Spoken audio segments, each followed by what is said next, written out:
বোধ করলেন। আল্লাহ পাক হযরত ইব্রাহিম আলাইহিস সালাতু ওয়াস সালামের নাম ধরে ডাকলেন। সুবহানাল্লাহ বলেন।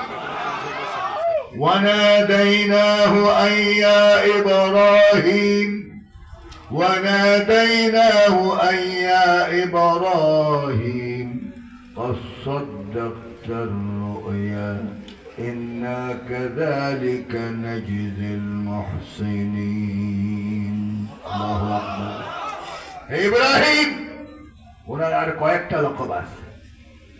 ইমামুল মুত্তাকিন,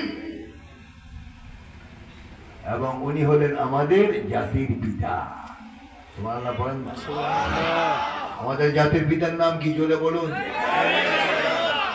তুমি যদি মুমিন হও, ইব্রাহিম আলাইহিস সালামকে বাদ দিয়ে যদি অন্য কাউকে জাতির পিতা মনে করো, তোমার জন্য জান্নাত হারাম। ঠিক কি না? এই জাতির পিতা বানালেন কি? কে? আল্লাহ। وناديناه أن يا إبراهيم قد صدقت الرؤيا إنا كذلك نجزي المحسنين ملة أبيكم إبراهيم هو سماكم المسلمين مسلم ملة জাতির পিতার নাম কি? উচ্চস্বরে বলতে হবে কি নাম?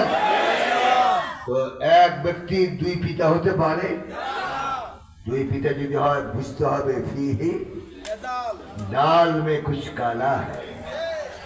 ঠিক কি না? ডাল মে কুছ কালা হ্যায়। এই জন্য মুসলমানদের জাতির পিতা আগেই 4500 বছর আগে নির্ধারিত হয়েছে। কি নাম? মুফাসসিরিন লেখেন ইব্রাহিম আলাইহিস সালাতু ওয়াস সালামের নামটা আজমি নাম। ওনার 7টা নাম, আব্রাহাম, বারাহিম, বারহাম, ইব্রাহিম, এভাবে 7টা নাম ইব্রাহিম আলাইহিস সালামের। তাহলে ওনার লকব হলো উনি মুসলিম মিল্লাতের জাতির পিতা। ঠিক কি না? আর ওনার আরেকটা পরিচয় আছে, ইব্রাহিম ও খলিলুল্লাহ। ঠিক কি না?